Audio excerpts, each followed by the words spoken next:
യേശുവിൻ്റെ അമ്മ അവിടെ ഉണ്ടായിരുന്നു. ഭരണികളിൽ വെള്ളം നിറയ്ക്കുവിൻ എന്ന് യേശു അവരോട് കൽപ്പിച്ചു. അവർ അവയെല്ലാം വക്കോളം നിറച്ചു. കലവറക്കാരൻ വീഞ്ഞായി മാറിയ ആ വെള്ളം രുചിച്ചു നോക്കി. ഇത് യോഹന്നാൻ എഴുതിയ സുവിശേഷമാണ്, 2-ാം അധ്യായം 9-ാം തിരുവചനം. അത്ഭുത വചനങ്ങളുടെ അമ്മയാണ്.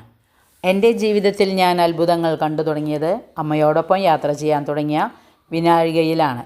ഒരിക്കലും സംഭവിക്കാത്ത കാര്യങ്ങളെല്ലാം സംഭവിക്കുന്നത് കാണാനുള്ള ഭാഗ്യം എനിക്ക് ലഭിച്ചത് അമ്മയെ സ്നേഹിക്കാൻ തുടങ്ങിയ മണിക്കൂറിലാണ്. ഈ ജീവിതം ഇത്രമേൽ രസകരവും ആനന്ദകരവുമായി തോന്നി തുടങ്ങിയത് അമ്മയുടെ വിരൽത്തുമ്പ് പിടിച്ച് നടക്കാൻ തുടങ്ങിയപ്പോഴാണ്. പുറത്ത് മഞ്ഞ് പെയ്യുമ്പോഴും ഉള്ളിൽ മരണത്തിൻ്റെ തണുപ്പറിയാതിരുന്നത് അവൾ നീട്ടിയ നീലമേലങ്കി കൊണ്ട് ഉടൽ മറച്ച നേരം മുതലായിരുന്നു.